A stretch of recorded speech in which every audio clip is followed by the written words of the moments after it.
Is this the final discard? He told me he never wanted to see me again so long as he was alive. That's it. This time, it really is over. She told me that I was useless, pathetic, that she hated me, and she would call the police if I ever came near her again. I don't understand what's going on, but what I do know is this must be the absolute end. He made it clear that there is no future for us, that he cannot stand the sight of me, and that he wants me packed and gone by morning. This is it. It really is it this time. She's taken everything and left me a letter explaining that she can't do this anymore, that she needs space to find herself, whatever that means, and there's no future for us together. I had a feeling this was coming. I could tell. I'd been given the final discard. The final discard. The curtain of conclusion. The guillotine of totality. It really is over. So often, victims of our kind distinguish between being discarded, and I prefer the term disengagement, and then there is the dun dun dun, the final discard.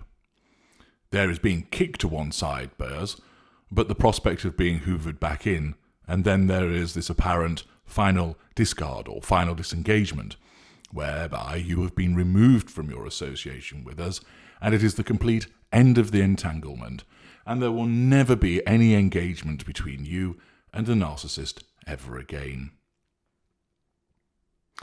Victims often consider declaring that this time is the final discard, the final disengagement, and they do this for two reasons, which interestingly are conflicting. The first reason is that they desperately hope that it isn't the final disengagement at all, and that when they explain to whoever is listening to them recount the minute-by-minute dynamic of this final disengagement, that the person who is listening will reassure them and tell them that it is not, that will provide them with some logic that demonstrates that it can't be completely over. The victim is actually hoping that the listener will provide some cogent reason, some piece of evidence, which will explain that it cannot be the final disengagement, and thus fulfill that which blazes at the heart of all empathic individuals, yet misleads you, and that is hope.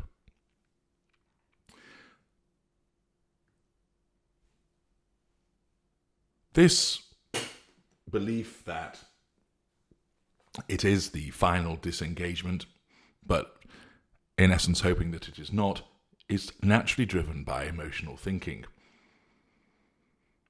If you are aware that you are dealing with a narcissist, you should be obeying the first golden rule of freedom, which is once you know, you go, you get out, and you stay out. Go so.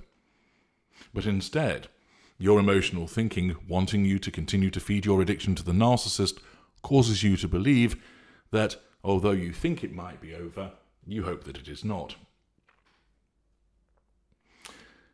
In this instance, the victim doesn't actually want the entanglement to end. He or she cannot bear the pain. They do not want this to be their exile, their abandonment, or their expulsion. They want to remain with the narcissist, but fear that this time it really is the end, and they are crying out for somebody to tell them that it is not, just that they can then cling to this hope. The second reason is because the victim does indeed hope that it is all over, and that they are freed from our monstrous clutches. They want it to be the end. The victim, either at the time or some time after this final disengagement, having gained some knowledge and understanding, ascertains that what they did caused significant wounding, although often they are wrong about that, and they believe that this wounding was to such a degree that it has sent us packing with our tail between our legs, skulking away, broken, humiliated, and shame pouring from us, so that we will never, ever dare risk returning to you. The victim concludes that what they did caused us to issue the final disengagement, and that we will not darken their doorstep or inbox again. It is an understandable but incorrect conclusion to reach.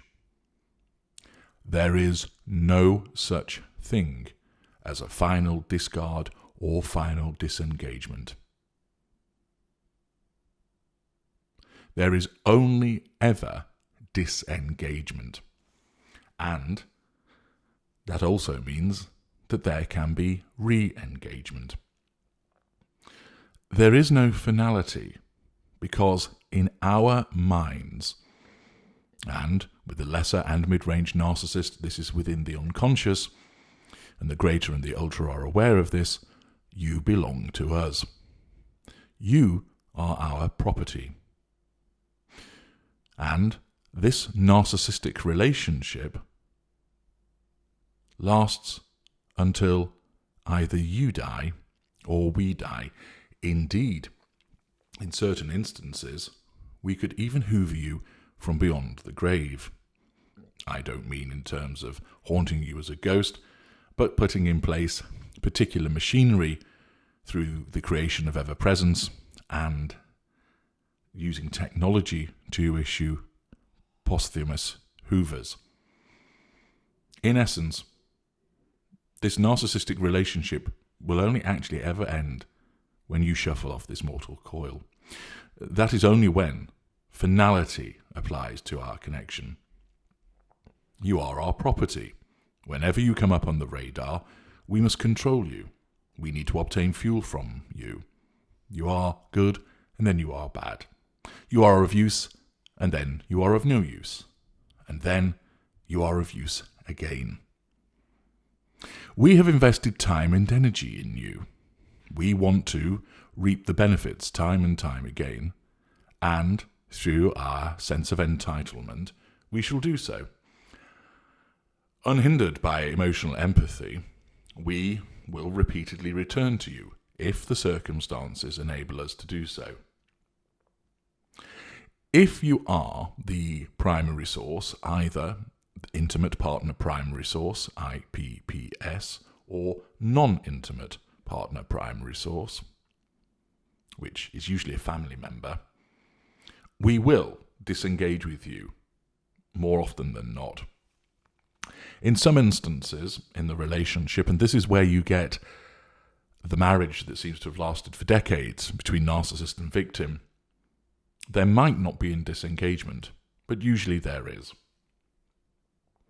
Where there is a dynamic between the narcissist and the intimate partner primary source, there are only ever three outcomes. The first is disengagement. The second, you escape. Or third, there's neither disengagement or escape, and the dynamic continues, the roller coaster ride of devaluation, respite period, devaluation, respite period, which goes on for years and years and years. And that is because there has been no disengagement trigger, and I shall be talking about what they are in a different video, and you have not escaped. If we disengage from you when you are the primary source, you're painted black, and we don't want anything more to do with you at that time. You are persona non grata. You are to be deleted. It may look like we have discarded you or disengaged from you, but that is merely the termination of the formal relationship. You are no longer our boyfriend, girlfriend, spouse, partner. Even when that formal relationship has ended, the narcissistic relationship persists. We assert control over you by having nothing more to do with you. We have withdrawn from you, and in our world, that asserts control over you. We have no need to draw fuel from you. We are being fueled elsewhere, usually because we now have a new intimate partner primary source. We can continue to take your character traits if we see fit, but often we will not do so. We may continue to take some residual benefits, but again we may not do so. You are deleted, as we invariably enter a golden period with a new primary source. If you are an intimate partner secondary source, either of a shelf variety or a dirty little secret, or if you're a non-intimate secondary source, friend, family, colleague, then it is actually quite unusual for us to disengage from you. More usually, you are treated to the shelf dynamic. You are placed on the shelf, back in the cupboard, ready for the next time we wish to interact with you.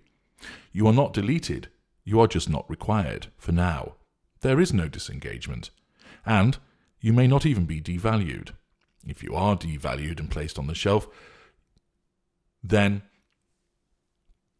that situation persists for a short period of time, but then in essence, we forget about you. It is as if you do not exist until you come back onto the radar. There are sometimes occasions where a secondary source will be disengaged from, and there is the termination of the formal relationship. So, for instance, you are no longer the booty call, the friend with benefits, the shag partner. But more usually, with a secondary source, we put you on the shelf. And it is quite common for victims to mistake being put on the shelf for being disengaged from. And I will be addressing those circumstances in a separate video. If you're a non-intimate secondary source, again, it is unusual to disengage from you. More usually, you are placed on the shelf again until the next time we wish to interact with you. Most non-intimate secondary sources don't actually notice this happening because they regard it as a natural lull in between meeting up, speaking and so forth. And whilst a non-intimate secondary source can be devalued, it is unusual for there to be disengagement occurring, but it can happen. The formal relationship can be terminated. For instance, you are no longer our friend. If you are a tertiary source, be it intimate or non-intimate, you will be put to one side as we disengage. There is no actual formal relationship there to terminate, because it tends to be infrequent one-off interactions of a limited nature. We might return to you, or we may not. It depends upon whether you come up on the radar, our need to assert control, whether we require fuel from you, character traits and residual benefits. It is important for you to understand that there is only ever a disengagement. There is no finality to it. The narcissistic relationship continues. Even if we have ended being boyfriend or girlfriend with you, you still actually belong to us, which means that at a later juncture, we can hoover you, and we might not start up the formal relationship again. We just hoover you malignly or benignly to assert control or to gain fuel from you. Sometimes we hoover you back in to restart the formal relationship, and there is a re-engagement. There is no final disengagement of you. And no matter what you might think, that you believe that that is what has actually happened, you are being conned, essentially as a consequence of not understanding narcissism properly and also by your emotional thinking. Sometimes your narcissistic trait of defiance might be corrupted by your emotional thinking, so you believe there's no way this individual will hoover me, it's over, he's got rid of me because I gave him such a hard time, he had no choice but to jettison from me. Now you are correct that we had no choice but to disengage, because your massive threat to our control resulted in that response. The narcissist ended the relationship with you and withdrew as an assertion of control over you.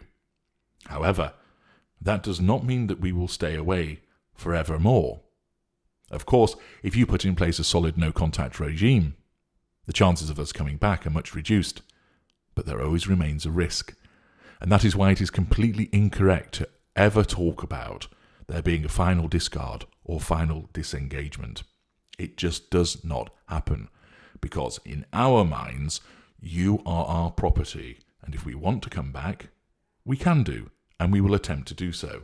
And usually, because most people don't understand how to implement a no-contact regime properly, and because of misleading emotional thinking, it's actually quite easy for us to hoover you.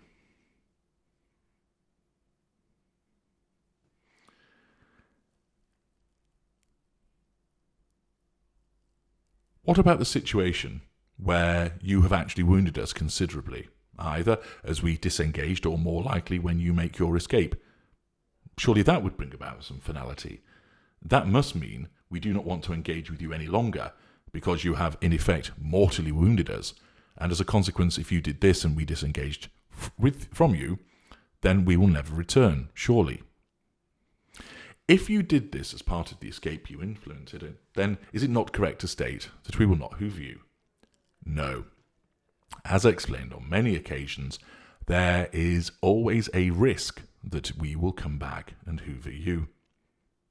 There, of course, needs to be a hoover trigger. You need to come up on the radar, which is activated by you entering a sphere of influence. And when this happens, if the hoover execution criteria are met, then you will be hoovered as a direct assertion of control over you and possibly to gain fuel from you, character traits and residual benefits. People often think that if they have caused severe wounding to the narcissist, this means we will stay away forever. It doesn't. There are two reasons why that is. The first is that there may be other factors in the Hoover execution criteria that actually outweigh the effect of this wounding. So even though you've caused significant wounding to the narcissist, other factors mean we still must hoover you, and therefore you are hoovered. The second reason is that even if those other overriding factors do not exist, the effect of the wounding doesn't last forever. It heals, in effect. It fades. The reset button is pressed. And it might be that the wounding was only sufficient to keep us at bay for a week. Sometimes it might be 2, 3, 4 months. More usually, the reason that you're left alone for a more expansive period of time is because we're focused on somebody else. We have a new intimate partner primary source who is in the golden period. We're focused on them. And it serves no purpose to hoover you because it might derail the existing relationship that's in the golden period, so the narcissism causes us not to hoover you.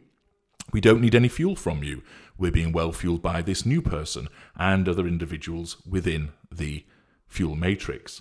We don't need character traits from you. We don't need residual benefits from you because they're being provided by the new intimate partner primary source and other individuals within the fuel matrix. And therefore, in the circumstances that no matter that you might think we would want to come back, we don't need to. Of course, the situation can change because that IPPS will enter devaluation, and that increases the risk that you will be hoovered. So first of all, in terms of our return, you have to come back on the radar, and that might happen by you entering a sphere of influence, by texting us, ringing us, walking past our window when we see you. Even if you don't do any of those things, there is still a risk that you will enter our sphere of influence because we might be reminded of you, we smell a fragrance, we see a car that looks like yours, we hear a song which reminds us of you, or you just pop into our head like an intrusive thought. And it is in those circumstances where you enter the sixth sphere of influence that you have no control over that happening, which means there's always a risk of a Hoover trigger. There is always a risk of you coming back on the radar, which means that there is always a risk that you will be hoovered. It doesn't mean that it's guaranteed, it is a risk. And within the Hoover execution criteria, there are lots of different factors. Some mean we're more likely to hoover, some mean we're less likely to hoover. And they balance against one another. They are looked at in aggregate. Do understand that the lesser and mid-range narcissist doesn't evaluate this, doesn't sit down with a checklist and work it out. It happens unconsciously and instinctively. The Hoover execution criteria includes matters such as the school of narcissists you're dealing with, and that's why it's always very important to establish that. How your fuel was regarded by the narcissist. Did you provide lots of character traits? Did you provide residual benefits? Are you with somebody new? Because that can impact upon whether the narcissist will hoover you or not. What position are you in? Are you still broken down, ill, or have you recovered? How easy is it to contact you? Can we send you a text message, or do we have to get on a plane and fly to another continent? How easy is it to make physical contact with you? Whether we know that you've been lamenting our disengagement from you, whether you've been angry about the disengagement. Are there any outstanding issues, such as money or property? Do you have a restraining order, for instance, against us? Are we with somebody new? And where are we in that dynamic? What's the level of risk of wounding? These factors and many more all impact upon whether you'll be hoovered. And as you have heard, the risk of wounding is but one factor within lots of different ones. So accordingly, there can be circumstances whereby, even though you have caused significant wounding, there are lots of other factors which outweigh it, meaning you'll be hoovered and therefore re-engaged with. No matter how damning we were about you, how we may well have used words such as never, do not, forever, or always, as a consequence of the narcissist conditional asterisk, we can do a 180-degree turn, a volte-face, a complete turnaround on what we've stated, because the narcissism dictates that if that is what must be done, it will be done. And we do not see that as hypocritical, contrarian. It is a necessity. We can face both ways at once, be upside down, inside out, and back to front, so long as we are able to assert control over you, obtain fuel, carriage traits, and residual benefits. Accordingly, even though we may have screamed at you that you are the most hellish harpy that we have ever witnessed, that your breath stinks, that your face is all wonky, that you're useless in bed, crap at your job, and we can't ever fathom out why we ever chose you, and we don't want anything ever to do with you again, and we want you to completely stay away from us, that can all change. Remember, black or white.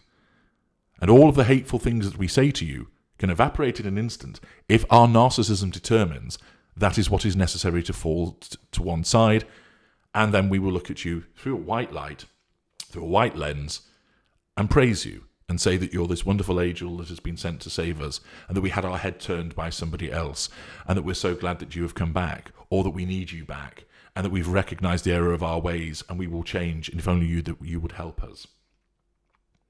There is no such thing as finality. So long as you remain alive, you belong to us, and therefore there is a risk that we will come back. It might be for a malice campaign. It might be a benign Hoover just to gain some fuel from you. It might be to resurrect the formal relationship and become lovers, boyfriend and girlfriend, husband and wife once again. The important point to understand is this: no matter what you think, there is no such thing as a final discard or final disengagement. If you think that there is, you do not understand narcissism, and or you are being misled by your emotional thinking. There is no such thing as a final discard or final disengagement. And that is my final word on the matter.